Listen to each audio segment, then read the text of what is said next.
오늘 우리가 읽은 열왕기상 19장 말씀은 이 성경 전체를 통틀어서 가장 화려한 영적 승리 이후에 찾아온 가장 깊은 절망의 순간이 기록되어 있다라고 말씀드릴 수 있겠습니다.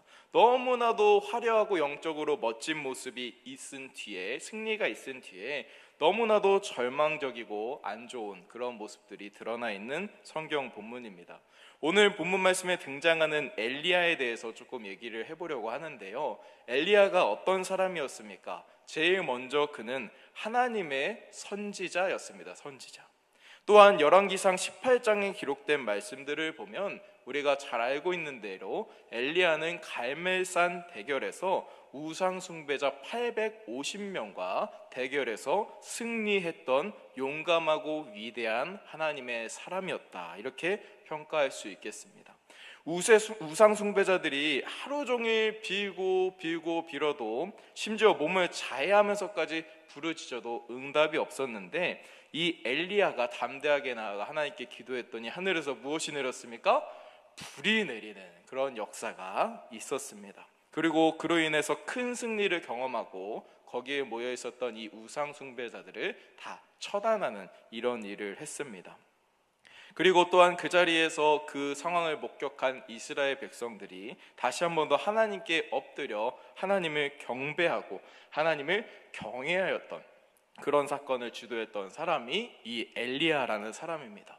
정말 엘리야는 가장 화려한 영적 승리를 경험한 위대한 하나님의 선지자라고 불릴 만한 사람이었죠. 그런데 그렇게 위대한 하나님의 선지자 엘리야는 오늘 본문 열왕기상 19장에 들어서자마자 예상치 못한, 이해하기 힘든 모습들을 보여줍니다. 북이스라엘의 왕비였던 이세벨의 협박 편지를 받았습니다. 그래서 협박하는 모습, 말이 들어있는 이런 편지를 받았는데, 그 편지를 받자마자 두려움에 사로잡혀서 걸음아 나 살려라, 도망치기 시작을 한 겁니다. 이세벨의 편지의 내용을 보면 너무나도 내용이 단순했습니다. 내가 죽인 우상 숭배자들, 그 850명의 우상 숭배자들처럼 내가 내일까지 너를 그렇게 똑같이 죽여주겠다라는 편지의 내용을 가지고 있었습니다. 앞서 엘리야가 우상 숭배자 850명과 이렇게 목숨을 걸고 대결했던 모습들을 좀 생각해 보면 사실 이 편지는 너무나 하찮은 거였습니다. 850명 앞에 놓고서 진짜 이번에 잘못되면 우리 죽는 거야, 이렇게 하고서 대결을 펼치는 것보다 그냥 편지 하나 와서 너 내일까지 내가 그 사람들이랑 똑같이 죽여줄 거야, 이렇게 왔다면 그 대결을 했던 게 더 어렵고 힘들고 두려웠지 않겠습니까? 그런데 엘리야는 그 편지를 받아들고 두려움과 절망에 사로잡혀서 남쪽 끝 브엘세바라는 곳에, 브엘세바 광야라는 곳에 도망을 치게 됩니다. 그리고 광야의 로뎀나무에 주저앉아서 하나님께 이렇게 단식했죠. 여호와여, 넉넉하오니 지금 내 생명을 거두시옵소서. 나는 내 조상들보다 낫지 않습니다 라고 이야기를 합니다. 기도 한 번으로 여러분, 하늘에서 불이 내리고 우상 숭배자 850명을 그냥 처단하던 엘리야가 불과 며칠 만에 도망치는 것도 모자라서 하나님 차라리 저를 죽여주세요, 저 진짜 못하겠어요 라고 죽기를 애원하고 있는 겁니다. 도대체 무엇이 이렇게 엘리야를 이토록 처참하게 무너뜨려 내렸을까요? 엘리야는 단순히 이세벨의 편지 때문에 그냥 무서웠던 걸까요? 아닙니다. 엘리야는 이 갈멜산 대결에서 화려한 승리를 경험한 뒤에 온 나라가 좀 변화되고 뒤집어 엎어질 줄 알았던 겁니다. 하나님이 내리신 이 뜨거운 불이 그냥 재물만 태우고 끝나는 것이 아니라 이스라엘 백성들의 마음에 떨어져서 마음이 바뀔 줄 알았던 거예요. 그래도 이렇게 약간 성경에 보면 이스라엘 백성들이 갈팡질팡하고 있는데 이 불을 보고 하나님의 기적을 보고 우상 숭배자들이 죽어나가는 모습을 보면서 진짜 하나님이 참된 하나님이구나, 돌아오면서 나라 전체가 좀 바뀌기를 바랬던 것입니다. 타락한 이스라엘 백성들이 무릎을 꿇고 회개하며 하나님께 돌아올 줄 알았습니다. 그러나 엘리야의 기대는 빗나가고 이스라엘의 타락한 현실이 조금도 바뀌질 않았습니다. 이세벨은 여전히 권력을 휘두르고 있고 저렇게 사악한 우상을 숭배하는 여자가 왕비에 오르고 있고, 그러면서 자기를 협박하면서 위협하는 편지를 보내질 않나. 백성들은 아직도 우상과 하나님 사이에서 갈팡질팡하고 있질 않나. 이렇게 하나님의 엄청난 역사하심 뒤에도 내가 볼 때는 충분히 나라가 뒤집어 엎어질 정도로 큰 사건인데, 아직도 변함없이 이 현실적으로는 엘리야가 보았던 그 모습들은 이스라엘 백성들이 변함이 없고, 아직도 역사하심에 반응하는 그런 이스라엘 백성들의 모습이 없었기 때문에 그 엘리야의 내면이 허무함과 영적인 탈진으로 이끌어지게 된 것입니다. 이때 하나님께서는 엘리야를 찾아오셨습니다. 그리고 이 쓰러진 엘리야를 바라보시며 책망하기보다는 회복을 먼저 시켜주셨습니다. 그래서 하나님께서는 천사를 보내셔서 따뜻한 떡을 주시고 물을 먹이시고 지친 몸을 회복하게 하셨습니다. 그리고 기운을 차린 엘리야를 호렙산으로 인도하시는 것을 볼 수 있는데요, 열왕기상 19장 8절부터 9절 말씀에 보면은 이에 대해서 이렇게 말씀하고 있습니다. 말씀 띄워주시면 함께 읽도록 하겠습니다. 열왕기상 19장 8절로 9절 말씀입니다. 이에 일어나 먹고 마시고 그 음식물의 힘을 의지하여 40주 40야를 가서 하나님의 산 호렙에 이르니라. 엘리야가 그곳 굴에 들어가 거기서 머물더니 여호와의 말씀이 그에게 임하여 이르시되, 엘리야야, 내가 어찌하여 여기 있느냐. 아멘. 하나님께서는 과거 모세가 광야 40년을 지나서 호렙산에 섰던 것처럼 엘리야에게도 40일 동안 이 시간을 보내게 하셨습니다. 그리고 모세가 섰던 그 호렙산에 부르셔서 엘리야를 세우는 모습을 우리가 알 수 있습니다. 우리는 여기서 두 가지 의문이 좀 생깁니다. 하나는, 왜 하나님께서 굳이 엘리야를 호렙산으로 인도하셨을까라는 질문이 생기고, 그리고 두 번째로 엘리야가 있었던 이 브엘세바 광야로 도망쳤다고 했잖아요. 브엘세바에서 이 호렙산까지는 제가 찾아보니까 한 약 300km 정도 되는 거리고, 일주일이면 충분히 걸어갈 수 있는 거리인데, 거기에 왜 하나님께서는 굳이 엘리야가 40일 동안 이렇게 뺑뺑뺑 돌아서 멀리 돌아가지고 호렙산에 도착하도록 그렇게 엘리야를 인도하셨을까? 이런 고민이 생깁니다. 왜 호렙산일까? 왜 40일 동안이나 그렇게 멀리 돌게 하셨을까? 여기에는 하나님의 어떠한 의도가 숨겨져 있다고 생각이 듭니다. 하나님은 지치고 탈진한 엘리야를 위해서 이스라엘의 언약 공동체가 처음으로 시작됐던 그 현장으로, 언약의 뿌리라고 할 수 있는 곳으로, 하나님의 은혜와 사랑이 넘치는 그 산으로 이 엘리야를 부르고 계신 겁니다. 그래서 결국 거기서 하나님께서 호렙산에서 엘리야가 하나님의 언약을 다시 기억하고 하나님의 은혜와 사랑을 다시 경험하면서 다시 한 번 더 힘을 얻고 회복할 수 있도록, 소망을 가지고 다시 사역할 수 있도록 하나님께서 인도하고 계신 겁니다. 그래서 의도적으로 성경은 호렙산으로 갔고 40일이나 걸어갔다, 마치 모세가 했었던 그런 모습들을 겹쳐져 보이는 것처럼 이렇게 설명을 하고 있는 겁니다. 하나님께서는 엘리야 회복을 위해 부르신 자리에서 엘리야에게 제일 먼저 이렇게 질문하시는데요, 내가 어찌 여기 있느냐라고 물어보십니다.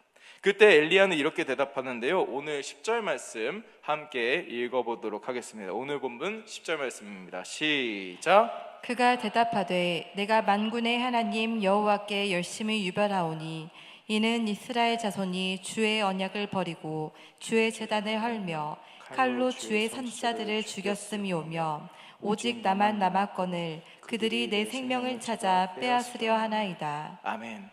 하나님께서 질문하신 것에 대해서 엘리야의 첫 마디는, 대답은 무엇이었냐면, 내가 만군의 여호와께 열심히 유별하오니 라고 성경은 기록하고 있습니다. 여기서 열심히 유별하다라는 말은 히브리어 원문을 기반으로 해서 좀 의역해 봤을 때, 내가 하나님을 위해 내 목숨을 태워가며 열정을 쏟아 부었습니다 라는 의미입니다. 내가 하나님을 위해서 내 목숨이 죽을지라도 내가 태워서 내 목숨을 걸고 하나님께 열정을 쏟아부었습니다, 이런 의미입니다. 엘리야의 내면 깊은 곳에는 내가 이만큼 헌신하고 이만큼 목숨을 바쳐서 열정을 쏟아 부었습니다. 하나님도 내 열정에 부합하는 어떤 결과를 나에게 주시지 않아야겠습니까? 라는 그런 생각이 있었습니다. 그래서 저는 이것을 공로의식 그리고 거래의식이다 라고 말씀드리고 싶습니다. 공로, 내가 무엇을 했습니다. 거래, 하나님께서 이거 주셔야죠. 이런 의식을 가지고 있었다는 겁니다. 이 잘못된 마음이 엘리야를 무너지게 했다는 것을 우리가 오늘 기억하기 원합니다. 여기서 우리는 한 가지 깨달을 수 있는데요, 우리의 신앙이 엘리야와 같이 허무함과 영적인 탈진으로 이어지지 않으려면 나의 공로의식과 하나님을 향한 거래의식을 내려놔야 한다는 겁니다. 나를 향한 나의 공로의식, 내가 이 정도 하는 사람이다, 나는 이 정도 헌신했다, 이런 마음들을 내려놓고 하나님을 향한 거래의식, 하나님 제가 열심히 했으니까 이거 해주셔야죠, 이 마음을 내려놔야 한다는 겁니다. 여러분, 우리의 신앙을 한번 돌아보기 원합니다. 우리는 정말로, 우리 그리스도인들은 많이 이렇게 얘기합니다. 은혜입니다. 우리는 하나님께 은혜입니다. 하나님의 은혜입니다. 하나님께서 하셨습니다. 그 찬양에도 보면 나는 아무것도 아닙니다. 하나님이 나의 주인이십니다. 모든 게 하나님의 은혜입니다 라고 말을 정말 많이 합니다. 그러나 마음속 깊은 곳에서는 어떤 마음이 있습니까? 내가 하나님을 위해 바친 수고와 헌신, 봉사 같은 것들이 계산되고 있습니다. 하나님, 내가 이 교회를 위해서 내 젊음과 물질을 어떻게 바쳤는데 그러십니까? 하나님, 내가 다른 성도들 다 뺀질거리고 빼고 도망갈 때마다 예배 자리를 지키고 헌신하는 자리를 지켰는데 어떻게 이럴 수가 있습니까? 하나님, 내가 내 삶을 깎아내며 내가 갈려나가면서까지 하나님을 섬겼는데 왜 내 삶의 문제는 이렇게 해결이 되지 않고 계속 문제가 일어나는 겁니까? 기적을 왜 보여주지 않으십니까? 이런 마음들이 우리 안에 드는 겁니다. 그리고 내 기대대로 상황이 바뀌지 않으면, 내가 원하는 만큼 하나님의 보상이 주어지지 않으면 하나님을 원망하고 자신만의 굴에 숨어 들어가 마음의 문을 닫아 버린다는 겁니다. 그리고 이렇게 생각하죠. 나 혼자만 열심이다. 이 교회는 나 혼자만 열심히 하는 것 같아. 이 교회는 나 혼자만 고군분투하고 있는 교회야. 이런 생각을 하는 겁니다. 여러분, 이런 생각은 결국에 자괴감과 고립감에 사람을 빠지게 만듭니다. 실제로 엘리야는 오늘 본문 10절과 14절 말씀에서 두 번에 걸쳐서 똑같은 말씀을 반복하고 있는 걸 볼 수 있어요. 하나님 앞에서 똑같은 말씀을 반복하는데요, 내가 하나님을 향한 열심이 유별합니다. 주님의 언약을 버린 이스라엘 백성들은 주님의 제단을 헐고 주님의 선지자들 다 죽이고 그냥 떠났습니다. 그래서 지금은 나 혼자 있습니다. 나 혼자 남아 있습니다. 오직 나 혼자입니다. 이렇게 고백을 두 번이나 똑같이 하고 있는 걸 볼 수 있습니다. 그러나 성도 여러분, 기독교 신앙은 나 혼자만의 열심으로 이루어지는 것이 아닙니다. 할렐루야. 하나님의 구원 역사는 인간의 공로나 열심으로 유지되는 것이 아니라 하나님의 주권과 진짜 말 그대로 은혜로 주어지는 것임을 우리가 기억하기 원합니다. 따라서 우리가 가지고 있던 공로의식 그리고 거래의식을 우리가 내려놓기 원합니다. 나의 공로의식이 무너지는 그 자리가 바로 하나님의 참된 은혜와 회복이 시작되는 자리가 될 것임을 믿습니다. 내가 하나님께 바친 열심을, 여러분, 하나님께 바친 열심을 나의 훈장으로 가슴에 달지 말고 진짜 하나님께 온전히 다 올려드리십시오. 그럴 때 내 삶에 오직 하나님의 주권과 은혜만 남게 되고 결국에 하나님께서 나를 누르고 있었던, 나를 짓누르고 있었던 절망감과 실망감, 삐지는 마음, 너무나도 서운한 마음들 다 해결해 주실 줄 믿습니다. 그리고 우리는 더 나아가서 하나님이 남겨주신 보이지 않는 소망을 바라봐야 한다라고 말씀드리고 싶습니다. 나의 공로의식과 거래의식을 내려놓고 하나님이 남겨두신 보이지 않는 소망을 바라봐라 라고 말씀드리고 싶습니다. 오늘 본문 열왕기상 19장 18절 말씀에 보면 하나님은 이렇게 말씀하시고 있습니다. 함께 읽겠습니다. 시작. 그러나 내가 이스라엘 가운데에 칭찬명을 남기리니 다 바알에게 무릎을 꿇지 아니하고 다 바알에게 입맞추지 아니한 자니라. 아멘. 엘리야는 대적들 앞에서 자기 혼자 외롭게 서 있는 줄 알았습니다. 아까 말씀드렸지만 다 도망가고 예수님 하나님 다 배신하고 선지자들 다 죽이고 이스라엘 백성들 다 도망갔어요. 저만 남았어요. 하나님 이렇게 얘기를 하고 있지 않습니까? 그래서 혼자 남았는 줄 알았어요. 아직 이스라엘 그런데 실제로는 그러지 않았습니다. 아직 이스라엘에는 우상에게 무릎 꿇지 않은 7,000명이나 되는 성도들이 있다라고 하나님께서 말씀하고 계십니다. 하나님께서는 이 말씀을 통해서 엘리야가 네가 혼자가 아니다, 네가 지금 홀로 서 있는 것이 아니다 라는 것을 알려주셨습니다. 나 혼자 남아있다, 나 혼자 열심이다 라는 잘못된 생각을 내려놓게 하나님께서 인도하신 것입니다.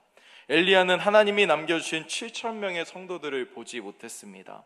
우상을 따르는 악한 왕과 왕비가 권력을 잡고 이스라엘 백성들 대부분이 우상 숭배에 빠진 이런 어두운 시대 한복판에서 하나님은 겉으로는 이렇게 드러나지 않았지만 하나님을 경외하고 우상에게 무릎 꿇지 않은 성도들을 철저히 보호하고 지키시고 계셨던 겁니다. 그리고 그들로 하여금 하나님의 구원 역사를 여전히 눈에 볼 때는 보이지 않지만 여전히 뒤에서 계속 이루어가고 계셨다는 것을 우리가 기억하기 원합니다. 성도 여러분, 나 혼자만 남았다, 나 혼자만 열심이다, 혹시 이런 생각 해보신 적 있으십니까?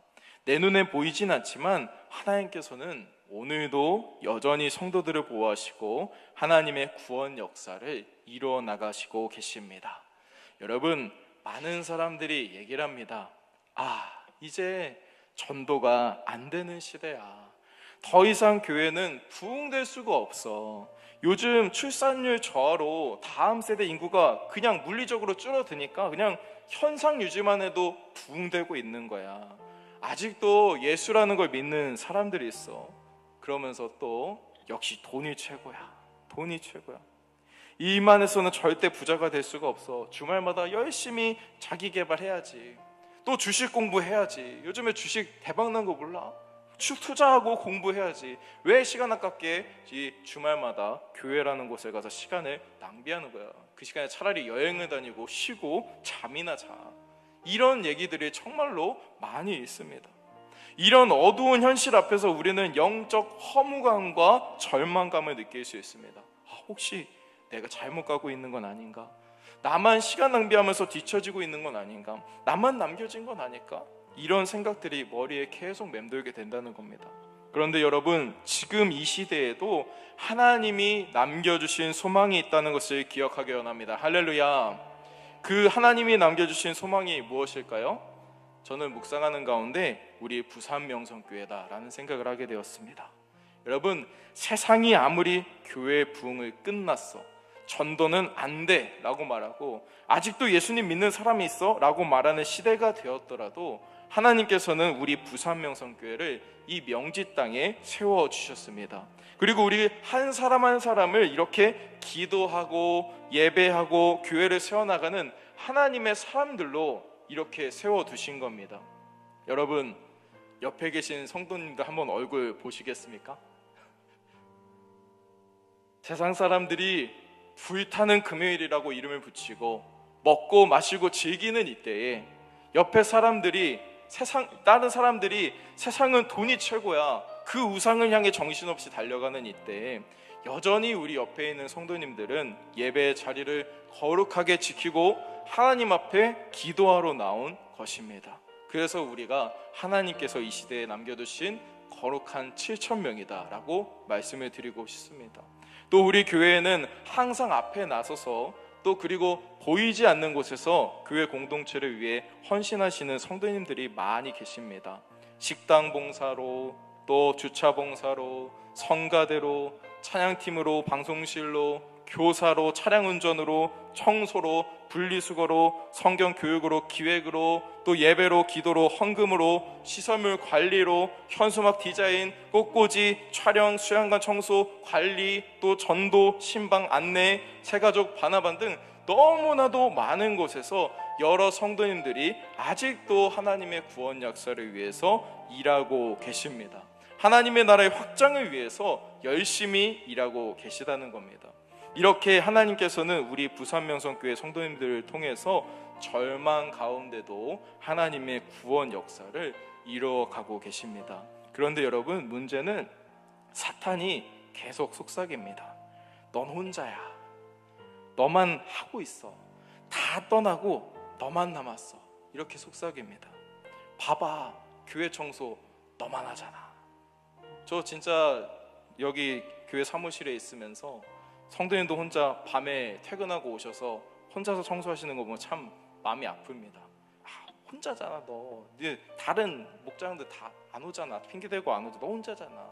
분리수거 아무도 안 하잖아. 선거지 봉사 하는데 다 핑계대고 도망갔잖아. 너만 있어. 너만 남아있어. 넌 혼자야. 라고 계속 마음을 흔들어 놓는 겁니다.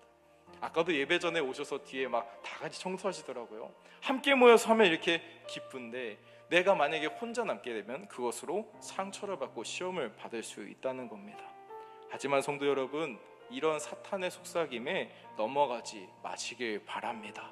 너만 혼자 있어 얘기할 때, 아니야, 나는 부산 명성교회에 속해 있고 나에겐 목장이 있고 나에겐 교구가 있어.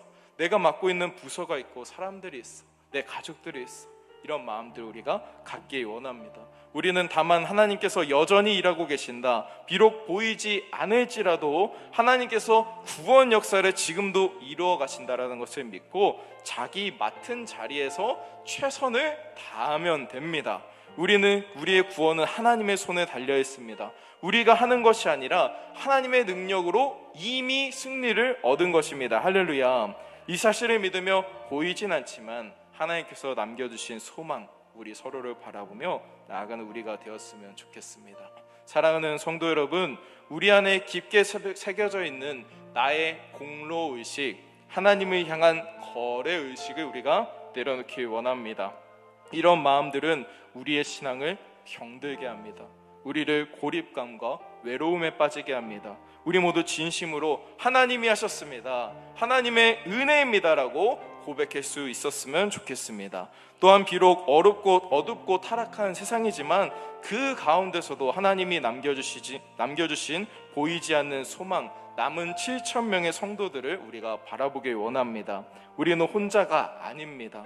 세상이 아무리 교회를 향해 손가락질하고 소망이 없다고 욕을 해도 하나님은 우리 부산명성교회를 명지 땅에 세워주셨고 이렇게 모여 예배하고 기도하는 자들을 불러주셨습니다. 아직도 하나님의 구원 역사는 여기 앉아 계신 모든 성도님들을 통해서, 우리 부산명성교회를 통해서 이루어지고 있습니다. 이 사실을 기억하시면서 혹시라도 마음에 난 왜 혼자 하는 걸까?